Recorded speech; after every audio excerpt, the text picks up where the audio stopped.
ولقد صدقكم الله وعده إذ ترسلونهم بإذنه حتى إذا فشلتم وتنازعتم في الأمر وعصيتم من بعد ما أراكم ما تحبون منكم من يريد الدنيا ومنكم من يريد الآخرة ثم صرفكم عنهم ليبتليكم ولقد عفا عنكم والله ذو فضل على المؤمنين. صدق الله خالقنا العظيم وبلغنا رسوله النبي الأمي الكريم ونحن على ذلك من الشاهدين والشاكرين والحمد لله رب العالمين.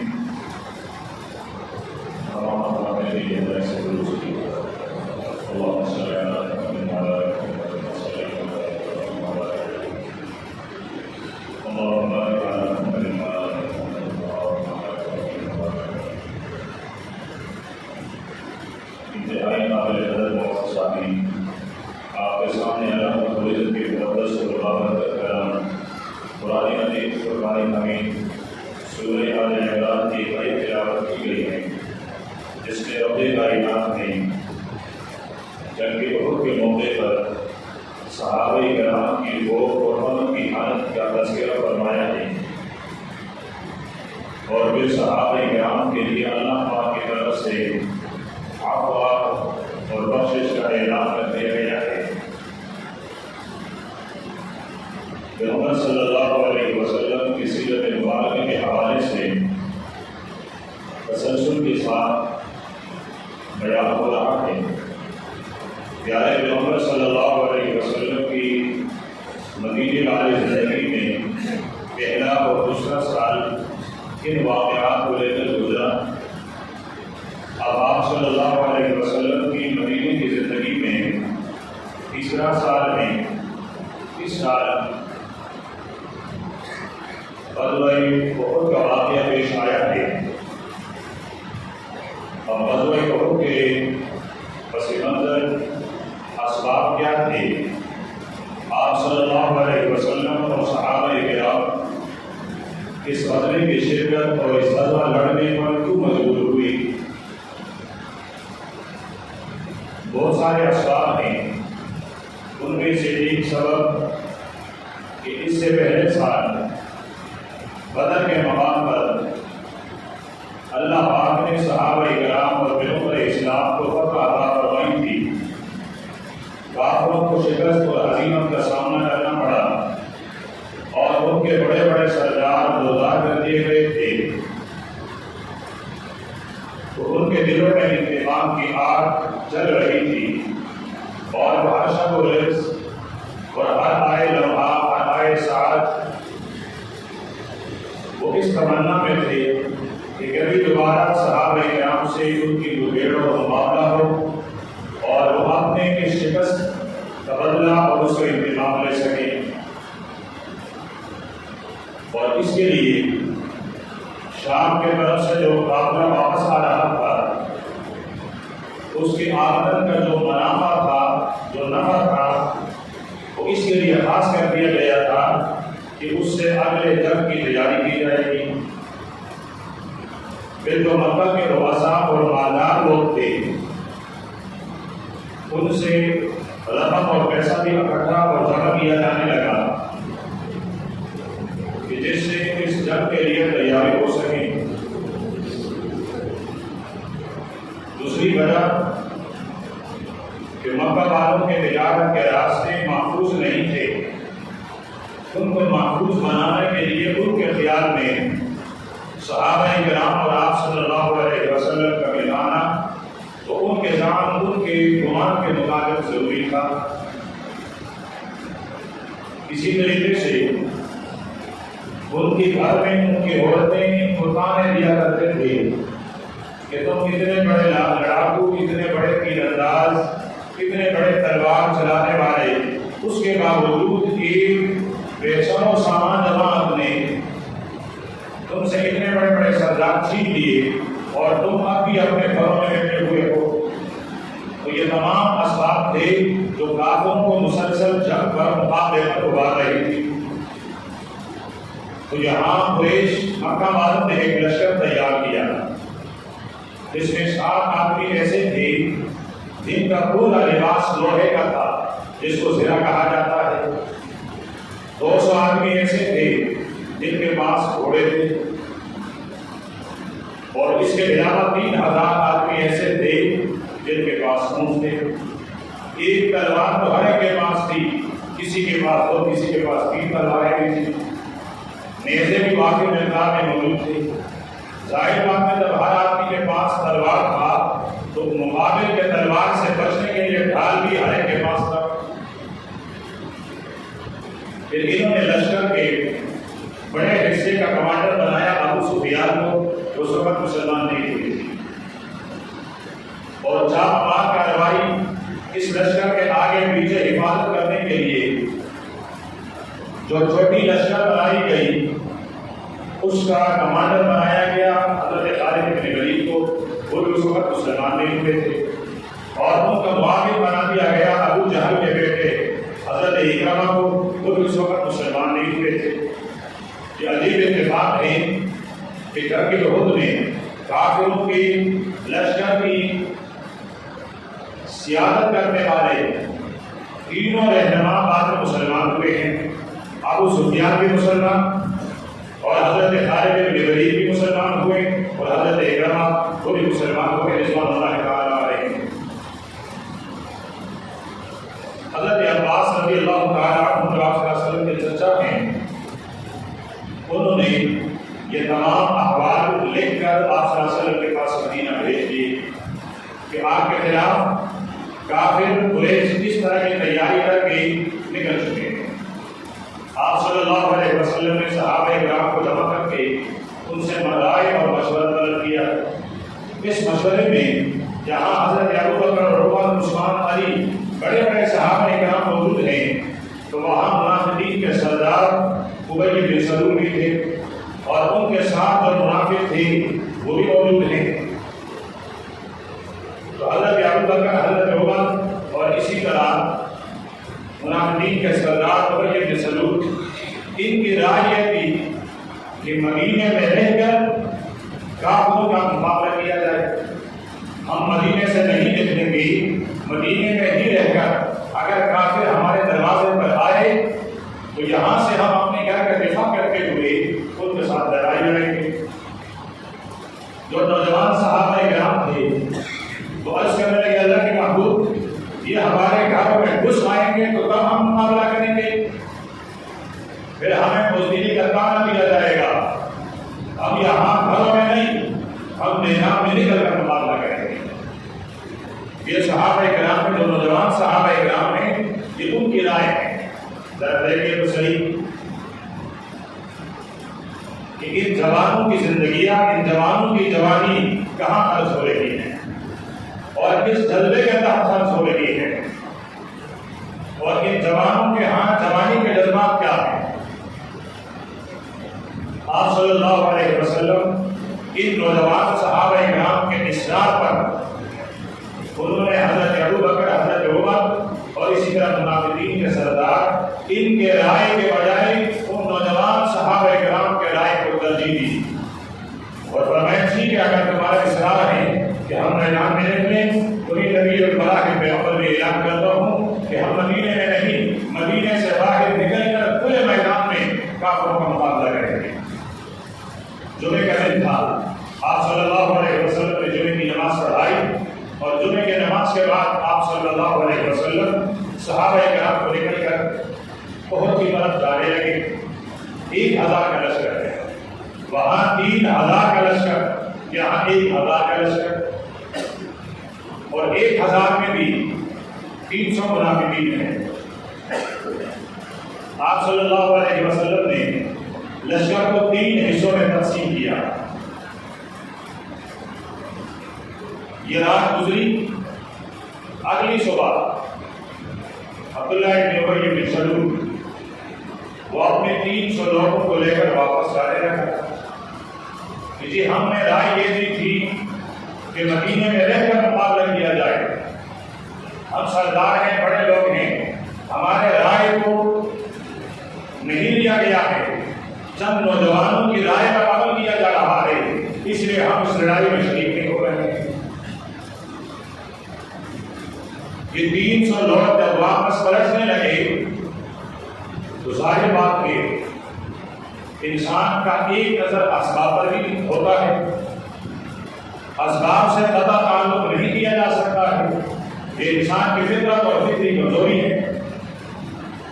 تو صحابہ کرام میں سے کچھ لوگ جن میں 2 قبیلے ہیں، بنو سلمہ اور بنو حارث، انہوں نے بھی ان 300 کے ساتھ واپس پلٹنے کا ارادہ کر لیا، لیکن پھر اللہ پاک نے ان کے دلوں کو مطمئن کر لیا اور وہ واپس آئے۔ اور جو آیت تلاوت کی گئی ہے تو انہی قبیلے سے تعلق رکھنے والے صحابہ کرام ان 2 آیتوں کو تلاوت کر کے فرمایا کرتے تھے ہمیں فخر ہے کہ یہ 2 آیتیں ہماری متعلق نازل ہوئی ہیں۔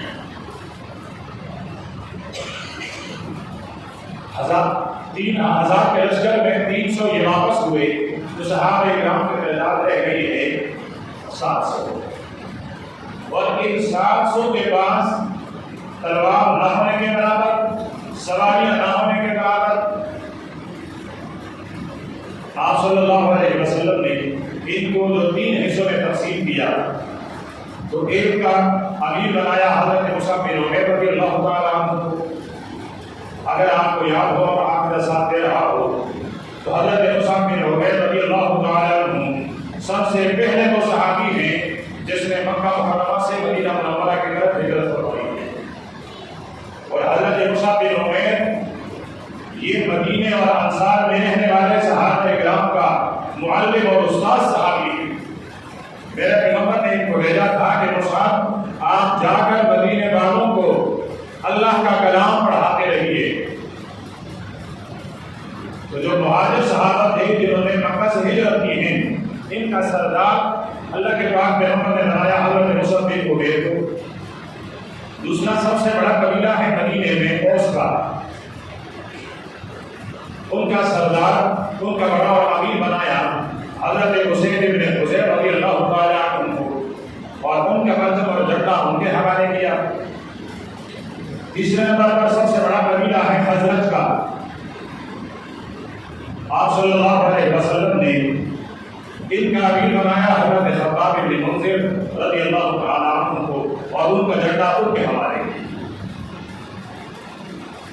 آپ صلی اللہ علیہ وسلم احد کے میدان تک آئے تو اللہ کے پیارے پیغمبر نے احد کے پہاڑ کو اپنے پشت پہ رکھا۔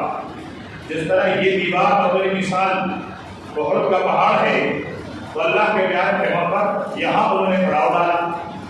اب آپ صلی اللہ علیہ وسلم اور صحابہ کرام کے پشت آپ کے بیگ پر احد کا پہاڑ ہے، اور جس کے متعلق اللہ کے پیارے پیغمبر نے ارشاد فرمایا ھذا جبل، یہ بہت ایک پہاڑ ہے جو یحبنا ونحبہ، یہ ہم سے محبت کرتا ہے، ہم ان سے محبت کرتے ہیں۔ اس پہاڑی پر ایک دفعہ اللہ کے پیارے پیغمبر چل رہے تھے، اس میں زلزلے جیسی حرکت پیدا ہوئی تو آپ نے اپنا پاؤں مبارک اس پر مار کر فرمایا اس کو ملاؤ، بہت ٹہل جا، فإنما علیک نبی و صدیق و شہیدان، آپ پر ایک اللہ کا نبی ہے، ایک صدیق ہیں اور 2 شہید ہیں۔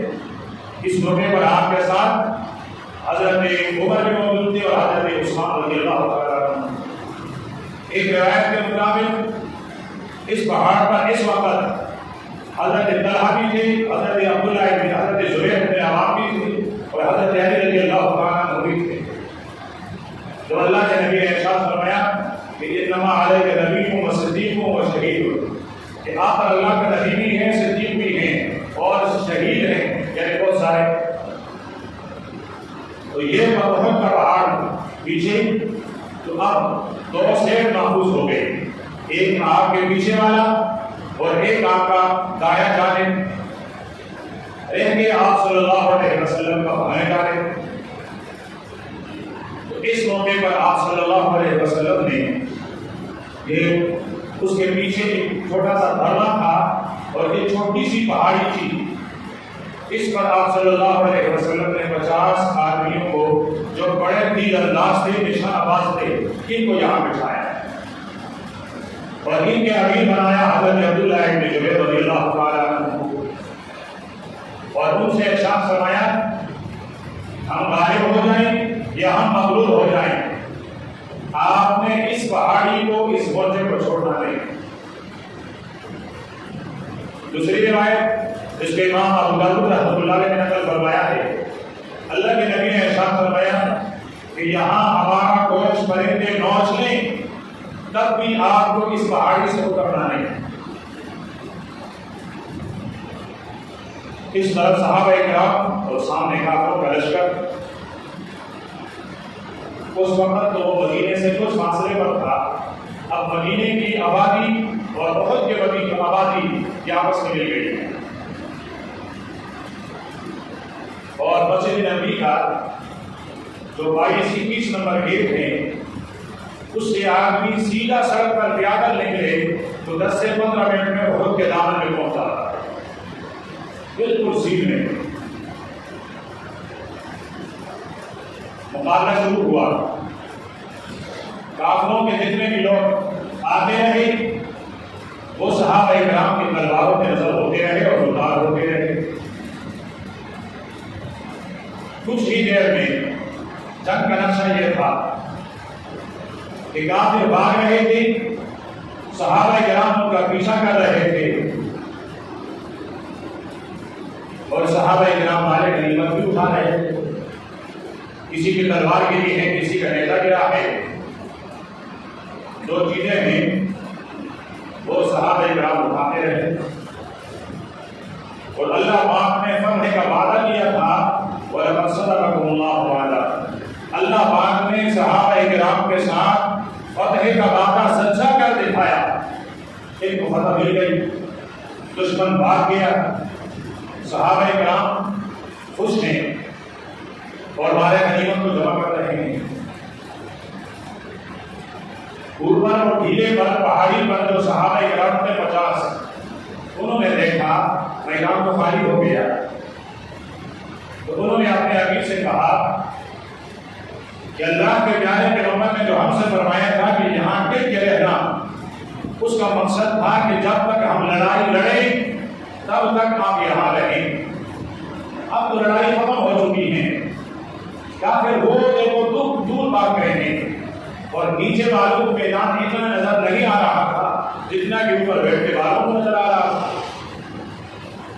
وہ دیکھو دور تک میدان خالی ہے، ہمیں اجازت دیتے ہیں ہم بھی میدان کے نیچے جائیں اور ہم بھی ہمارے غنیمت جمع کر لیں۔ ابھی یہ کہا اللہ کے نبی نے منع فرمایا تھا، اجازت دیجیے۔ تھوڑی دیر بعد انہوں نے پھر مطالبہ کیا، امیر نے پھر منع کیا، شیبانہ انہوں نے پھر مطالبہ کیا، امیر نے پھر منع کیا۔ پھر انہوں نے کہا اتر رہے ہیں، جس مقصد کے لیے ہمیں بٹھایا گیا تھا وہ مقصد حاصل ہو چکا ہے۔ 50 میں سے کچھ 37 38 یا 40 صحابہ کرام نیچے اترے، اوپر پہاڑی پر دیکھ گئے 10 صحابہ کرام اور اس کا امیر حضرت عبداللہ ابن زبیر رضی اللہ تعالیٰ عنہ۔ اب اسی شہر دروے پر بہت دور خالد بن ولید نے اس جگہ پر 2 دفعہ پہلے بھی حملہ کیا تھا، لیکن پھر اندازوں نے اس کو آگے بڑھنے سے روک دیا تھا۔ تیسری دفعہ اس نے دیکھا کہ اب تو پہاڑی پر لوگ نظر نہیں آ رہے ہیں، تو انہوں نے اپنے دستے کو پھر بلایا اور پانی کے لیے ایک نہر ہے، اس نہر میں چپتے چپتے چپتے اس کے قریب پہنچے۔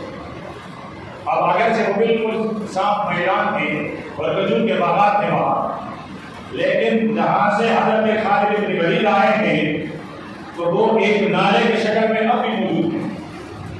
اللہ پاک ہر مسلمان کو بار بار دکھائے کیا کرنے کہہ رہے آمین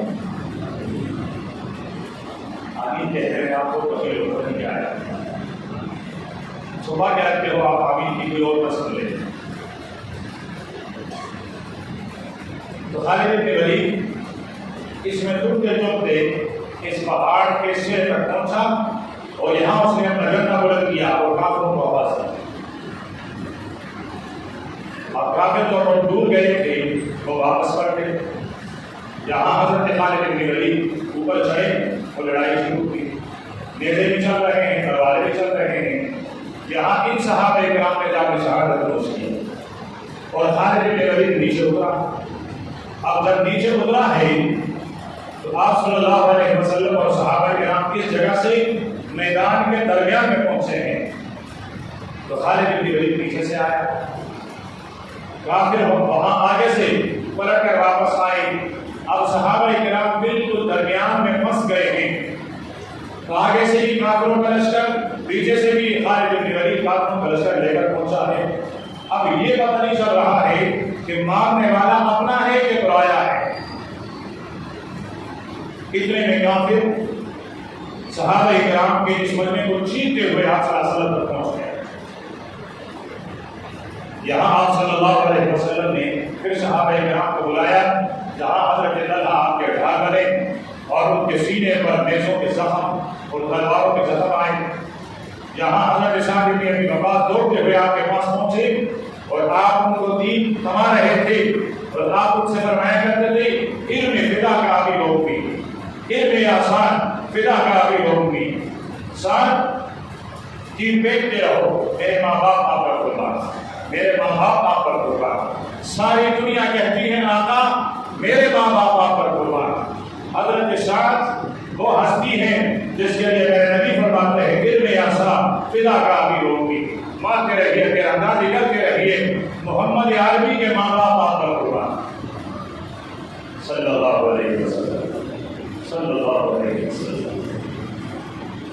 کچھ دیر کے بعد صحابہ کرام کی بہت سارے لاشیں گر گئی. ان میں سے ایک آپ کے چچا, آپ کے رضائی بھائی اور آپ کے بچپن کے دوست حضرت حمزہ رضی اللہ تعالیٰ عنہ ہیں. تو جو کافروں کا پیچھا کرتے ہوئے کچھ دور گئے تو ایک چٹان اور پتھر کے پیچھے وحشی چھپا ہوا بیٹھا تھا. اس نے تیر مارا جو حضرت حمزہ کے نام کے اوپر لگا اور کچھ سے نکل گیا. اور پھر ان کے ناک بھی کاٹ دی گئی, ان کے کان بھی کاٹ دیے گئے, آنکھیں بھی نکال دیے گئے, جس کو شریعت اصطلاح میں مسلح کہتے ہیں, یعنی حضرت حمزہ کا مسلح کر دیا گیا. پھر اللہ پاک نے دوبارہ صحابہ کرام کو ہمت دی اور کافروں کا لشکر پھر پسپا ہوا. دوبارہ پھر اللہ پاک نے صحابہ کرام کو فتح عطا فرمائی. لیکن اب فتح اس صورت میں ملی تھی کہ صحابہ کرام کے دامن میں بہت سارے شہید بھی تھے اور بہت سارے زخمی بھی تھے. پہلے دفعہ تو زخمی بھی نہ ہونے کے برابر, شہید بھی نہ ہونے کے برابر, لیکن اس دفعہ اب دامن شہداء کا بھر کر صحابہ کرام واپس آئے. اور اسی موقع پر ولدت امیز مناظر دیکھے گئے جہاں اللہ کے پیارے پیغمبر نے کسی صحابی کے بارے میں پوچھا فلاں کہاں ہے, فلاں کہاں ہے. ان کو بتایا گیا زخمیوں میں ہے, ان کو بتایا گیا وہ جو شہداء میں ہیں. ان میں سے ایک صحابی جو زندگی کی آخری سانس لے رہا تھا, آپ صلی اللہ علیہ وسلم نے ان کے بارے میں پوچھا وہ کہاں ہیں. تو اب صحابہ ان کو تلاش کرتے ہوئے پہنچے. جب وہاں پہنچے تو کیا دیکھا کہ وہ زندگی کے آخری سانس سے لے رہا ہے. اس نے کہا مجھے پانی پلا دے, کیا کرے. اس نے پوچھا یہ بتاؤ محمد عربی صلی اللہ علیہ وسلم کس حال میں ہیں. صحابی نے فرمایا بالکل خیریت کے ساتھ ہیں. پھر اس نے کہا کوئی تمنا. فرمایا ہاں, مجھے پیارے پیغمبر کے دربار میں لے جاؤ. اس صحابی نے اس زخمی صحابی کو اٹھایا, کندھے پر لیتے ہوئے آ رہے تھے. آپ صلی اللہ علیہ وسلم ایک پتھر پر جو تھوڑی سی اونچی تھی اس پر آپ بیٹھے ہوئے تھے. اس صحابی کو لا کر جب آپ کے سامنے بٹھایا گیا, یہ اپنے آپ کو کسیتا آپ کے پاؤں کے قریب پہنچا تو انہوں نے اپنی زبان سے آپ صلی اللہ علیہ وسلم کے پاؤں کے قلب مبارک کا حسن دیا اور پھر فرمانے لگا فزت ورب الکعبہ, فزت ورب الکعبہ. رب کعبہ کی قسم میں کامیاب ہو گیا, رب کعبہ کی قسم میں کامیاب ہو گیا. صحابہ کرام اس کو اٹھانے کے لیے جیسے ہی دوڑے تو اس نے کلمہ شہادت پڑھا اور ایک ہچکی لے کر اپنی روح اللہ کے حوالے کر دی۔ گویا اس کی آخری تمنا تھی کہ میری زندگی کی آخری سانس میرے پیغمبر کے قدموں میں ہے۔ کہاں سے لاؤ صحابہ کرام کا ایمان، کہاں سے لاؤ صحابہ کرام کا پیارے پیغمبر کے ساتھ محبت، کہاں سے لاؤ صحابہ کرام کا اپنے نبی کے ساتھ عشق، کہاں سے لاؤ صحابہ کرام کا پیارے پیغمبر پر جان نثاری اور جان قربان کرنے کا وہ جذبہ کہاں سے لاؤ؟ مثال نہیں ملتی صحابہ کرام کی۔ اس لیے حافظ ابن حجر فرماتے ہیں اختارهم اللہ، صحابہ کرام وہ لوگ تھے جن کا انتخاب اشفر بیٹے میرے رب نے خود فرمایا ہے۔ یہ میرے اور آپ کے منتخب کردہ لوگوں کے منتخب کردہ نہیں، یہ رب کائنات کے منتخب کردہ لوگ۔ آپ صلی اللہ علیہ وسلم نے صحابہ کرام کو وہی تقسیم فرمایا ہے۔ دو دو تین تین صحابہ کرام ایک ایک قبر میں ان کی تقسیم فرمایا۔ جب آپ کے چچا حضرت حمزہ کی لاش لائی گئی، جسم ٹکڑوں میں کٹھا ہوا ہے، تو اللہ کے نبی نے فرمایا اما حمزہ فلا ہوا کی بلا، اے کاش آج میرے حمزے پہ رونے والا کوئی نہیں، آج میرے حمزے پر رونے والا کوئی نہیں۔ تو مدینے کے انصار خواتین آئی جی اللہ کے پیغمبر ہم حضرت حمزہ پر روئیں گے، وہ آپ نے منع فرمایا کہ جو آج کے بعد اپنی میت پر روتا ہوا سینہ مارے گا، گریبان مارے گا، چہرے پر موچھر مارے گا، باہر نکالے گا فریض زمین کی، وہ میرا امتی نہیں ہو سکتا۔ پھر آپ صلی اللہ علیہ وسلم نے حضرت حمزہ کو بھی وہاں دفن فرمایا۔ مسجد ہے سید الشہداء کے نام سے، اور بالکل اس کے برابر میں مقبرہ ہے شہداء احد کا، جہاں یہ 70 کے قریب صحابہ کرام کو عزولہ اور آرام فرما رہے ہیں۔ وہ مٹی بتلاتی ہیں، جھاڑی کے کنارے کھڑے ہو کر ایمان والے کو اس کی ایمان کی حرارت بتلاتی ہے۔ یہ کوئی عام مٹی نہیں، یہاں ایمان کے پہاڑ سو رہے ہیں، یہاں ایمان کے پہاڑ سو رہے ہیں، یہاں ایمان کے معلم اور استاد سو رہے ہیں۔ آپ صلی اللہ علیہ وسلم کی زندگی کے تیسرے سال جو بڑا واقعہ نما ہوا ہے وہ غزوہ احد کا تھا۔ آپ صلی اللہ علیہ وسلم کے مدینے والے زندگی میں کیا کیا واقعات پیش آئے ہیں، چھوٹے سال 5 سال